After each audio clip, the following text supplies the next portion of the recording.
Bueno, muy buenas tardes a todos. Soy la doctora Raquel Inés Bianchi y vamos a dar apertura al encuentro Integrando Ciencia y Espiritualidad de la Sociedad Argentina de Salud y Espiritualidad de la Asociación Médica Argentina. Son todos muy bienvenidos. Vamos en primer lugar a escuchar a la doctora Patricia Fátima Vázquez, que va a hacer la presentación del libro, el libro de la Sociedad, Salud Mental y Espiritualidad 2. Adelante, Patricia. Bueno, hola a todos. Bueno, primero gracias por estar. El libro, ahora les voy a compartir la pantalla, la carátula del libro. No sé si lo tienen.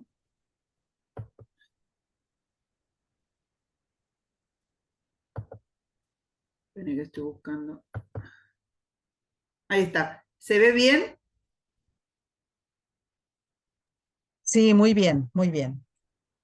Bueno, el libro Salud Mental y Espiritualidad 2, ¿cómo surgió este libro? La realidad es que en un viaje con el licenciado Fuster, que íbamos a una entrevista radial, él me sugirió que por qué no veíamos de que todo el material del posgrado no se perdiera, que realmente se pudiera capitalizar para los alumnos y para otra gente, y así surge este libro. Yo lo charlé con Raquel, a Raquel le pareció un buen proyecto y ahí surge el libro de Salud Mental y Espiritualidad 2.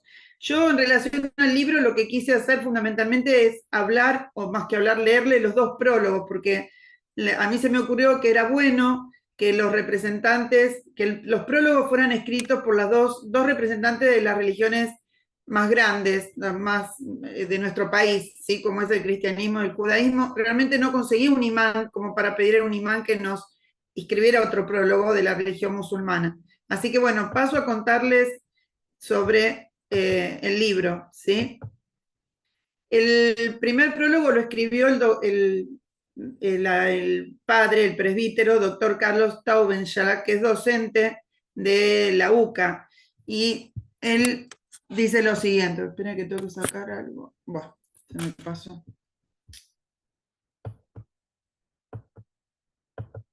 Él dice, bueno, agradezco a la Sociedad Argentina de Salud y Espiritualidad por haberme invitado a sumarme a la presentación de este libro.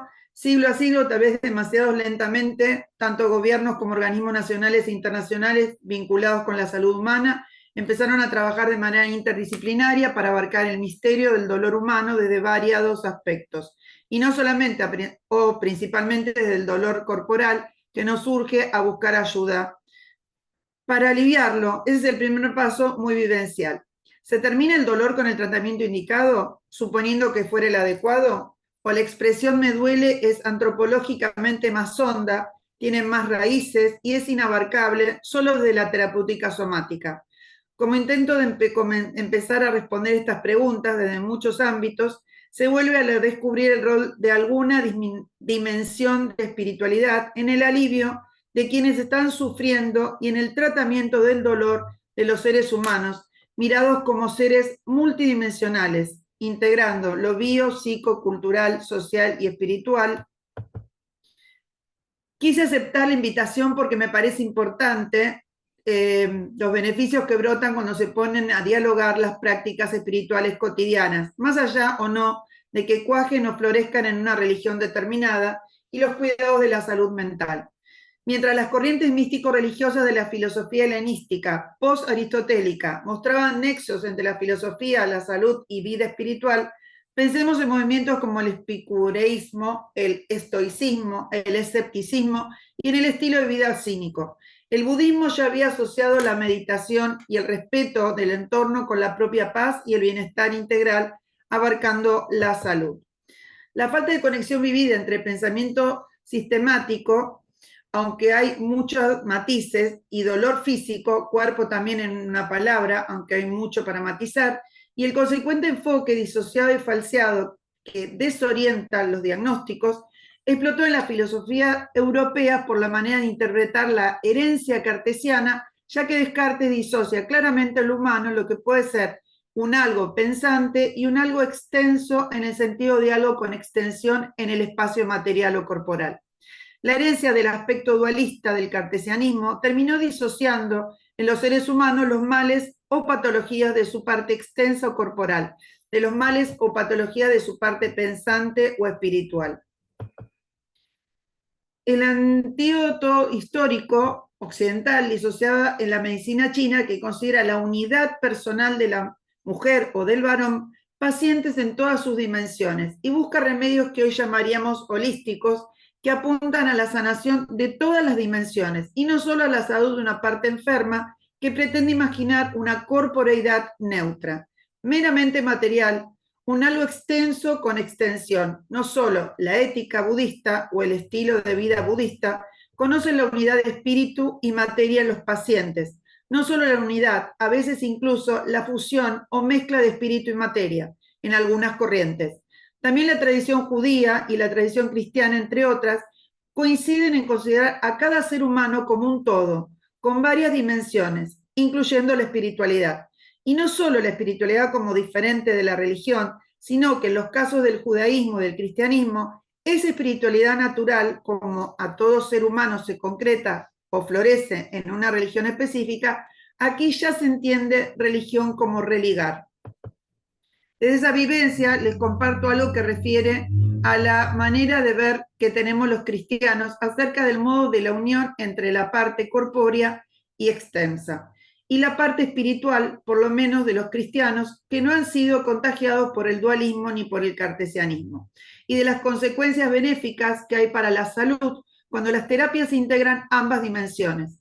En algún momento se caracterizó ese modo de unión como unión substancial, para evitar la disociación de quedarse en los extremos. Desde esta mirada me parece siempre fecunda la reflexión del Papa Juan Pablo II en su carta apostólica Salvifici Doloris del 11 de febrero de 1984. Allí meditaba Juan Pablo II en la experiencia compartida del dolor tanto en los animales irracionales como en los humanos, y pensaba que lo expresábamos con la palabra. Sufrimiento parece ser particularmente esencial a la naturaleza del hombre. Ello es tan profundo como el hombre, precisamente porque manifiesta a su manera la profundidad propia del hombre y de algún modo la supera. El sufrimiento parece pertenecer a la trascendencia del hombre. Es uno de esos puntos en los que el hombre está en cierto sentido destinado a superarse a sí mismo y de manera misteriosa es llamado a hacerlo. Hace 55 años, la Constitución del Concilio Vaticano II afirmaba: en la unidad cuerpo y alma, el hombre por su misma condición corporal es una síntesis del universo material, el cual alcanza por medio del hombre su más alta cima y alza la voz para la libre alabanza del Creador. No se equivoca el hombre al afirmar su superioridad sobre el universo material y al considerarse no ya como partícula de la naturaleza o como elemento anónimo de la ciudad humana. Por su interioridad es, en efecto, superior al universo entero. A esta profunda interioridad retorna cuando entra dentro de su corazón, donde Dios le aguarda, estructurador de los corazones y donde él personalmente, bajo la mirada de Dios, decide su propio destino. En esa manera de comprender la unidad del cuerpo y del alma, la que nos pone en el camino de la salud integral, en todas sus dimensiones, para cada mujer y cada varón.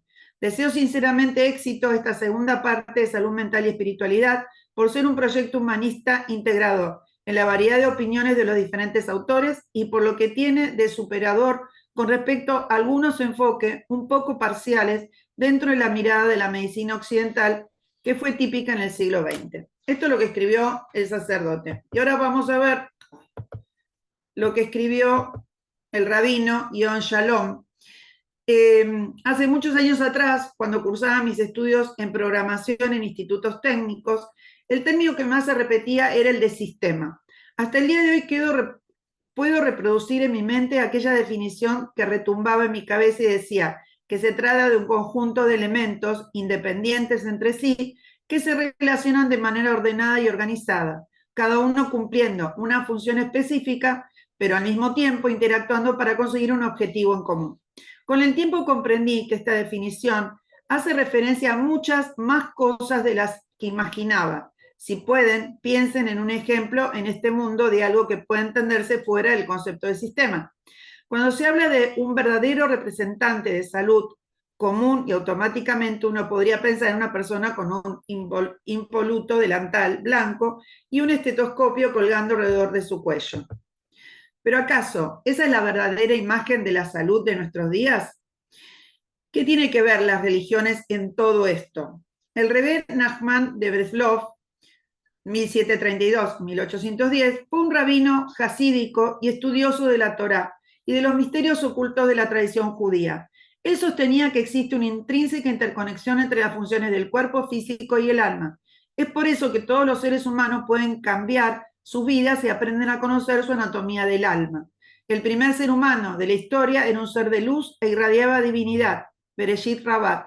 Fue investido con un cuerpo físico, aun siendo espiritual.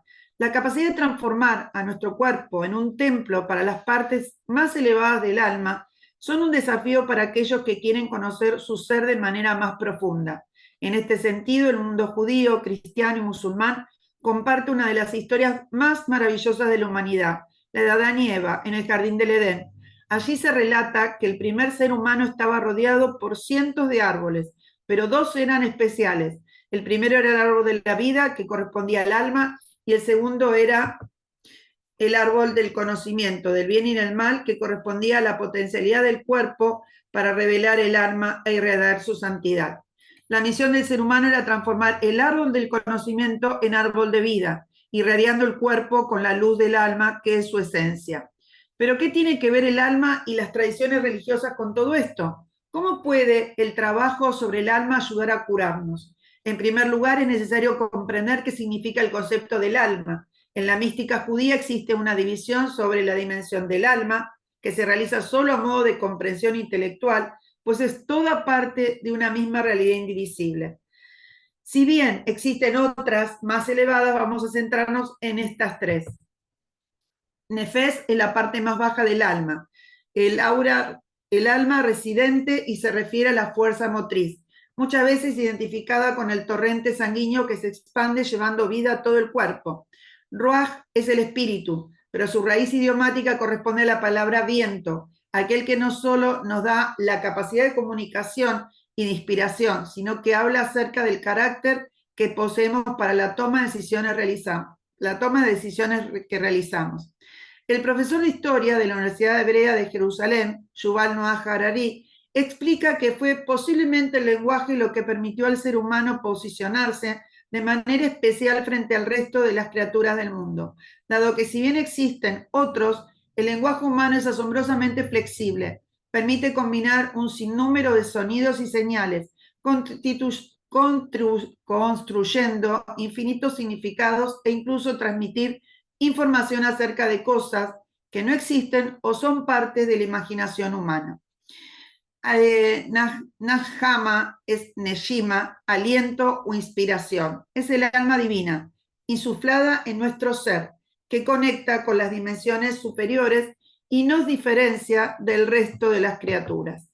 El alma está íntimamente relacionada con el cuerpo y analizándola hasta es posible identificar los paralelismos entre ellas el sistema digestivo, el sistema nervioso, el sistema respiratorio, el sistema esquelético muscular, el sistema reproductivo, etc. Las dimensiones físicas, psíquicas y espirituales están absolutamente interrelacionadas entre sí y de hecho son parte de lo mismo.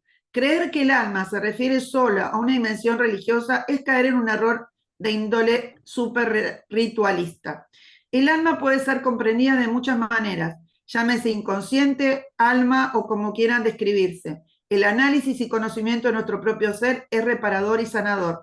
De hecho, los sentimientos y pulsiones, ¿dónde se hallan? Los dolores se albergan en el corazón, en la cabeza o en el alma. Como explica Raquel Inés Bianchi en este libro, el ser humano no es sino un ser bio-psico-sociocultural espiritual, un sistema. Por eso es importante este libro analizarlo desde este principio que nos permite explorarnos de manera integral, en lugar de relegar a tan solo una disciplina que intente ayudarnos a superar nuestros desafíos corporales, sentimentales y existenciales. La definición anterior cita de sistemas concluida diciendo que si se quita alguna de sus partes, influiría sobre el resto y sobre el resultado final. Tenemos la posibilidad de reiniciar el sistema y equilibrar nuestro organismo, vaciar nuestra mente de pensamientos tóxicos, limpiar nuestro ser y prejuicios y entender nuestras emociones y aprender a ser más sabios para enfrentar el dolor espiritual. Nos permite relacionarnos de manera más sana, no solo con nuestro cuerpo, sino con la integridad de nosotros mismos y con el entorno que nos acompaña, el que elegimos y el que construimos, porque nosotros también somos parte del sistema. Bueno, a mí me encantó los dos prólogos, realmente me parecieron muy enriquecedores, me pareció dos miradas distintas, pero en definitiva están diciendo exactamente lo mismo. Y acá yo lo que traje fue el índice de los que escribieron en el libro. No la puse a Raquel y no puse mi capítulo tampoco, porque ya nos conocen, dimos los capítulos acá. Hace poquito habló el licenciado Eduardo Daniel Levín, que habla del dolor espiritual en personas mayores. Después la doctora Andrea Chinent, que presentó las estrategias terapéuticas del servicio 15. Graciela Moreschi, que habla de mindfulness. Conectando con la vida hacia una espiritualidad práctica, que habla Gabriela Watt desde la Ayurveda.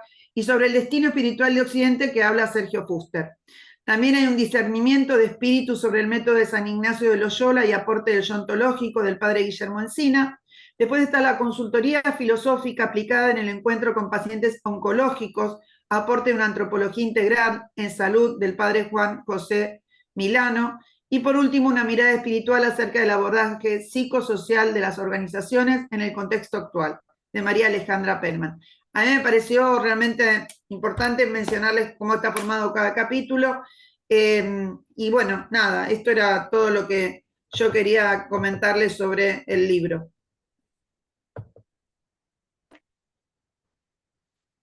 Leí rápido, porque quiero dejarle lugar a Flor, así que espero que haya quedado claro lo que leí. Muchísimas gracias, Patricia. Fíjate después el chat que hay personas interesadas en el capítulo. Igual también está en Mercado Libre, pero por ahí es bueno si vos le contestás.